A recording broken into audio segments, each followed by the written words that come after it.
Welcome to The Secrets of Success. By following the proven techniques of the guests who appear on this series, you'll learn that even successful people run into detours and failures, and how you can apply their success techniques to change your life. You're now listening to the most unique show on radio, the show dedicated to making you a success. If you're an introvert, Jane Finkle has some career advice just for you. Jane, thanks for being with us today. Oh, my pleasure, Bill. Now, Jane, how would you define an introvert? Well, I think that's a really important question. I think there's a lot of misconceptions. I think the popular definition or perception of introversion is sort of shy, lacking social skills. And to an extreme, sometimes introverts do present those kind of characteristics, but it really has more to do with our energy. So while extroverts are more energized by a lot of interaction externally with people and activity, introverts like people and activity, but they need more time to be alone because they get their energy from reflecting and being introspective and thinking about things before they speak up or make a contribution. Now, you yourself, according to your book, you're an introvert. I am, and I'm a proud introvert. It's taken time to get to that point. But, I think even at a young age, it was noticeable. It wasn't as if I didn't have friends or decent social skills. I was fortunate to have many talents and skills, which helped. But I had a large family, and they were loud, and I was clearly the quiet one. And I don't know that it really impacted me majorly until I started working, because the workplace leans towards extroverted. And you're rewarded for speaking up and taking initiative. And I think another layer now is you need to know how to promote yourself. In a way, you're a brand and a product. And it isn't as if introverts can't do that, but they may have to learn those skills. It doesn't come as naturally to them. And that's a good point. I guess it's just not their way of doing things. Does an introvert fear self-promotion? We were just talking before the show. My producer and myself know, they remind you 30 days before when their birthday is coming. My birthday's coming in 4 weeks, 3 weeks, 2 weeks. And, it's fun. It's a nice way. Nothing wrong with the person. But right. Does that introvert, do they fear doing that? I think that they veer towards being private. So their way of getting to know people isn't, if you go into a large room, their goal wouldn't be to talk to lots of people. They'd prefer to meet one or two people and more go in depth, learn as much as they can about them. I think introverts don't like to talk about themselves right away. But as they talk to people, they start to make connections, and they will start to contribute and talk about who they are. But I think they sometimes see self-promotion as kind of slick and salesy, so they have to get over it, because you just can't survive in the workplace without learning ways to speak up and self-promote. And I think as I talk about in the book, there are lots of tools and strategies that can be comfortable for introverts, but it's also going to require taking risks. And I think my major goal is to boost their confidence, because I think in our culture, a lot of introverts feel that they're at a deficit or some disadvantage. Now, Jane, do introverts, we all know people who, when they come in the room, men and women, there's almost a sign on them, ask me about my new outfit, my hairdo, my glasses, right. My promotion that I might get in 6 months.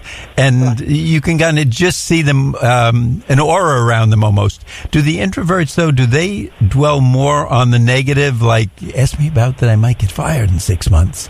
Is that part of their personality? I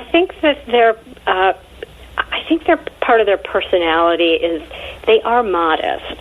So it takes them, they sometimes have to learn to make sure when they go to a meeting that they highlight an accomplishment or something that they're doing well. But sometimes they perceive those people as being loud and egotistical, when really those people are just promoting themselves and, cooperating with the culture. Now, so they find, and of course, we're so much in a world where people tell you, you've got to put it out there and, what have you.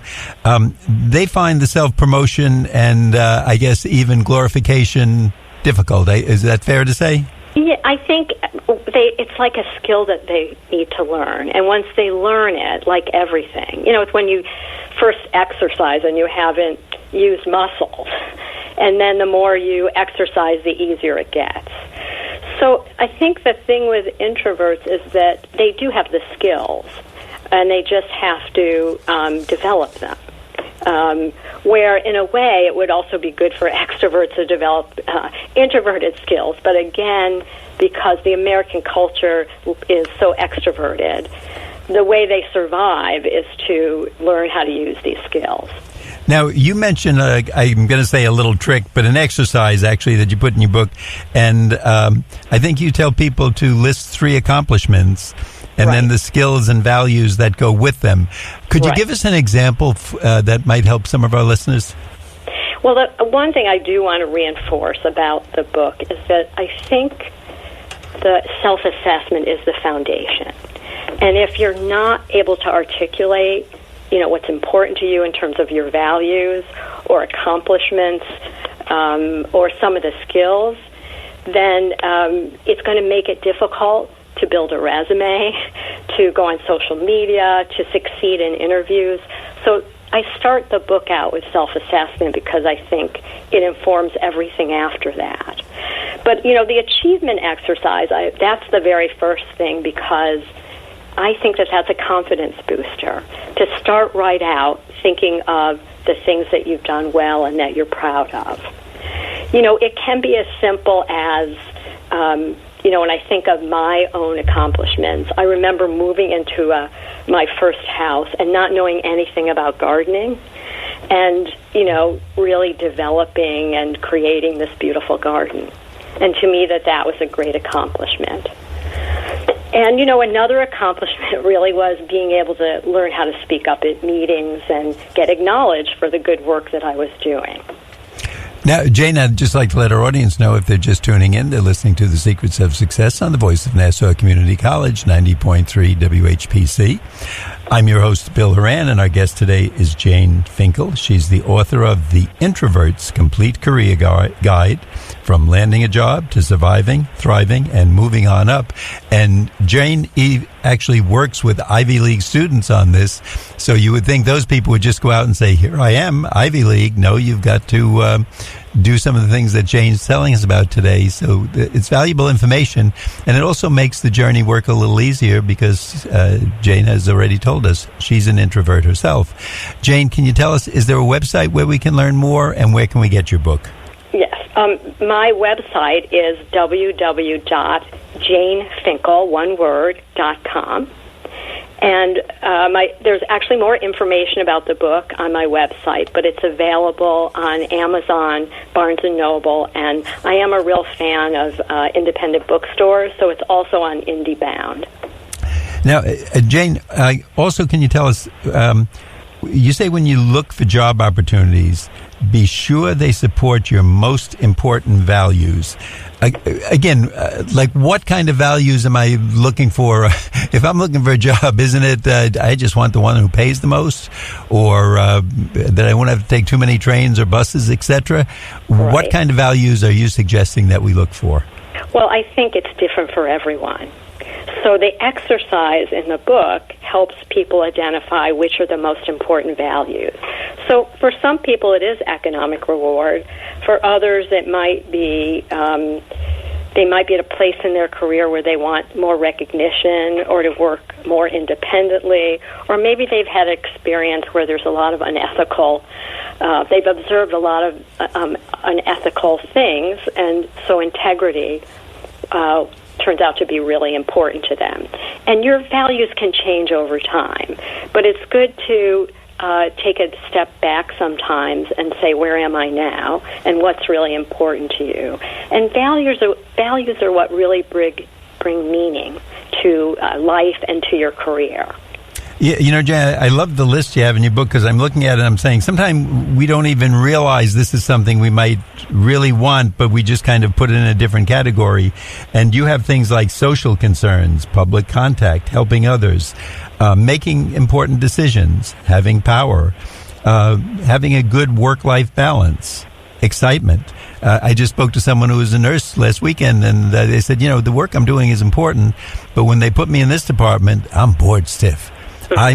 She likes like the emergency room where things are happening, they're ongoing, and her makeup is such that she works better then, she can make quick decisions, etc. Integrity, independence, the location of the job, the intellectual status. So I think if people get hold of your book, just reading some of these different values, it makes it understandable that, wait, we don't always have to go for wealth. Maybe we want something that stimulates us intellectually and gives us a good work-life balance so we can spend time with our family, and 5 years from now we're not an alcoholic or depending on drugs or getting divorced just because, we devoted everything to our career. So you have some great lists in here. Well, the other thing about values is when I work with clients and they're not happy, usually there's some conflict with their values or they feel like they're compromising their values. So usually at a given time, there's maybe 4 or 5 really important values to you. And knowing that can really make a difference. Now, another group of lists that you have in your book, you have personal characteristics exercise. Right. And to be honest, I never even thought about these things about myself. But it is interesting, and it's important because you want a balance in the workplace. So what would be a personal characteristic that I would want to know about myself and I should be aware of if I'm talking about an interview or looking at a job? Well, one thing, just before I answer that question, is that there are more and more interviewers asking questions like, if we had 4 people that you work with or people that knew you well, and we asked them to describe you, what would they say? So that actually wasn't the purpose of the exercise, but it is something that is being asked a lot in interviews. That's a good alert. Thank you. I'm writing that down. How would others describe you? Yeah, or describe yourself in 3 adjectives. So it is something that's coming up more. But I think, personal characteristics might be things like, you're adaptable, you have leadership, you're well organized, you're conscientious, you're creative, sensitive, serious, consistent. So there is quite a long list. And the other thing I often have clients do in addition to doing this exercise themselves is to ask a friend or somebody that they trust to do it for them so that they can compare how they perceive themselves and how other people perceive them. Do you often get differences? Because I was just thinking of that when I was looking at this list, how I would rate, characteristics for myself and how others would.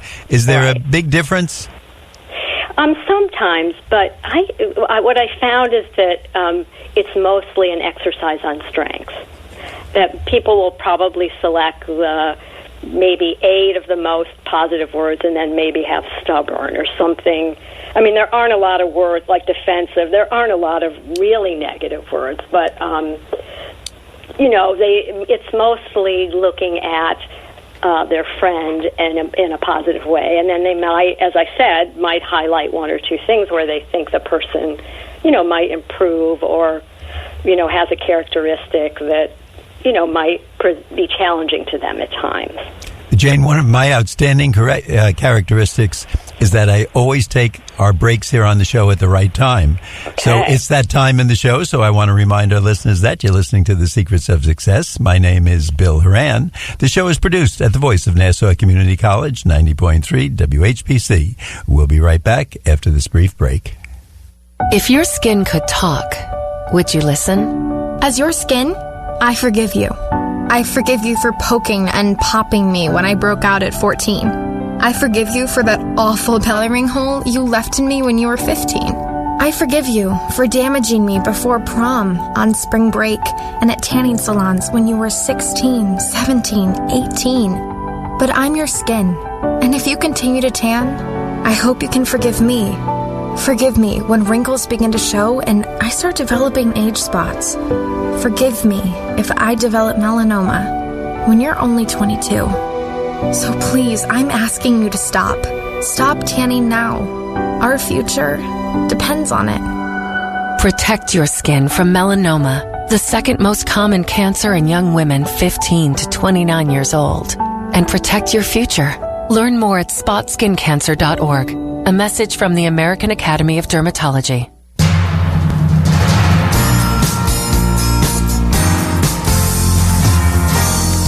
Welcome back.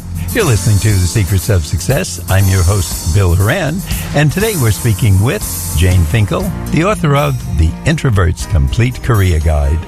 Jane, in your book, you talk about 5 basic trends and that employers would be looking for.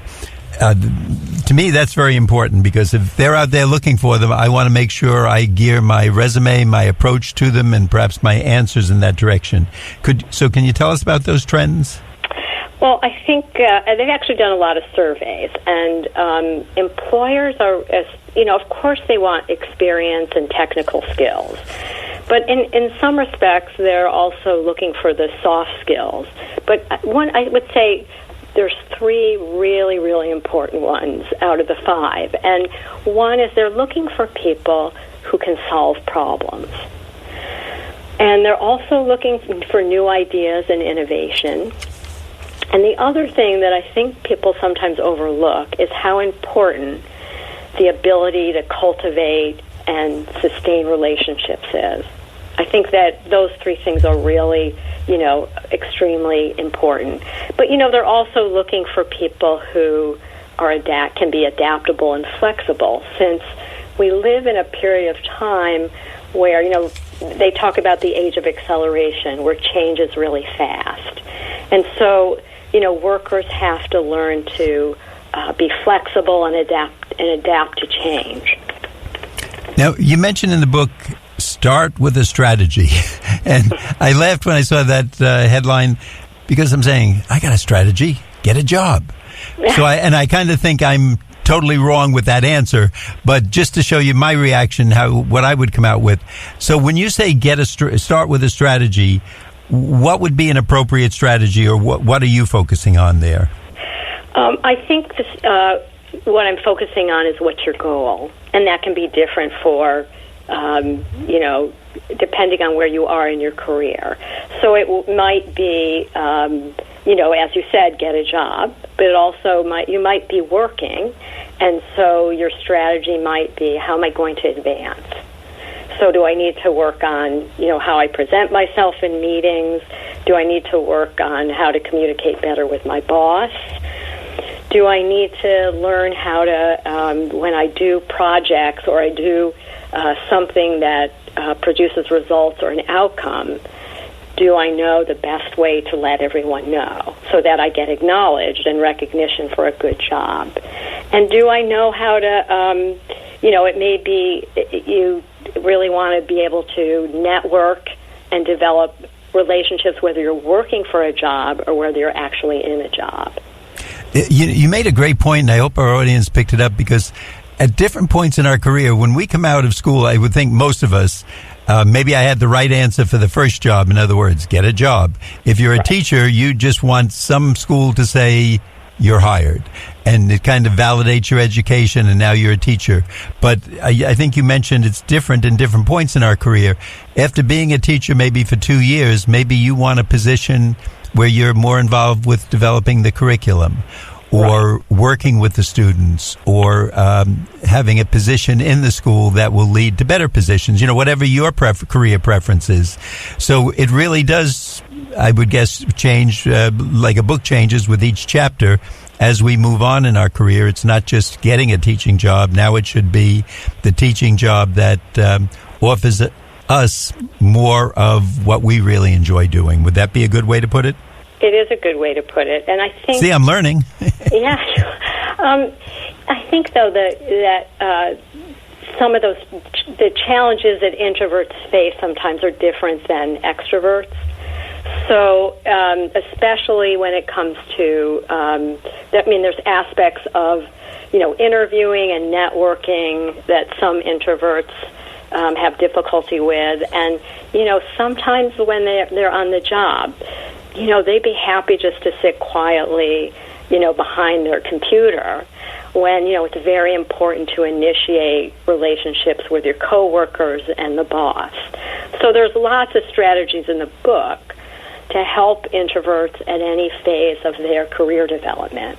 So that was really one of my goals, because I'm not the only person who's ever written a book about introversion, but I wanted to take readers or the audience from the beginning phases to the end in terms of how do you want to get a job.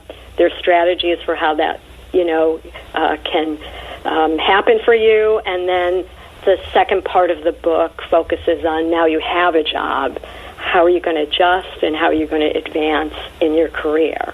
So those issues of self-promotion and speaking up and taking initiative are really important tasks for introverts to focus on. And I think, Jane, that as people are listening to you, they can hear that while your book says for introverts, this is important to everybody. It might bring out more of the quiet personality of the introvert, but anyone looking for a job, if they focus on what you're telling them here, I'm sure they're going to get more of a job, to get a job that's closer related to their values, as you pointed out, which means they'll be happier and enjoy it more, and also get that job quicker, which means less downtime, being without a job or being unhappy in a position that is just not a good match for you. Jane, at this point in the show, again, I want to remind our audience that you're listening to The Secrets of Success on the voice of Nassau Community College, 90.3 WHPC. I'm your host, Bill Horan, and our expert guest today is Jane Finkle. She is the author of The Introvert's Complete Career Guide, From Landing a Job to Surviving, Thriving, and Moving on Up. Jane, can you tell us, where can we get the book and the website where we can find out more? My website is www.janefinkle.com. It has information about my practice, but also more information about the book, and it's available online through Amazon, Barnes & Noble, and also IndieBound. Now, Jane, in your book, you mentioned three letters that are important, SCO. What does that stand for, and how can we use that? SCO. I think that's on page 39 in your book. Okay.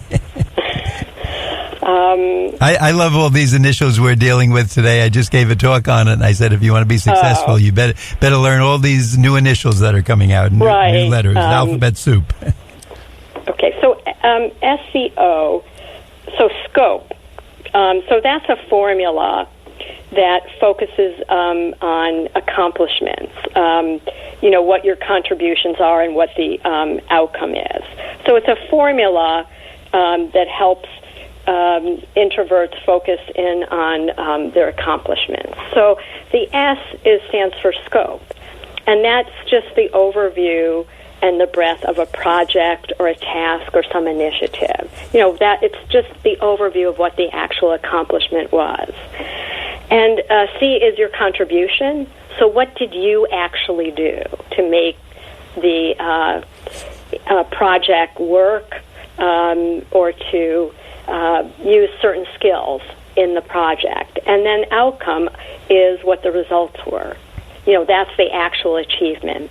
So the reason why this is really important is often introverts, when they're asked about, like, what have they done that they're proud of or an accomplishment, they'll actually list what it is, or they'll say what it is, but they often forget to talk about what happened, what it actually did. Did it change something? Did you increase attendance? Did you reduce costs?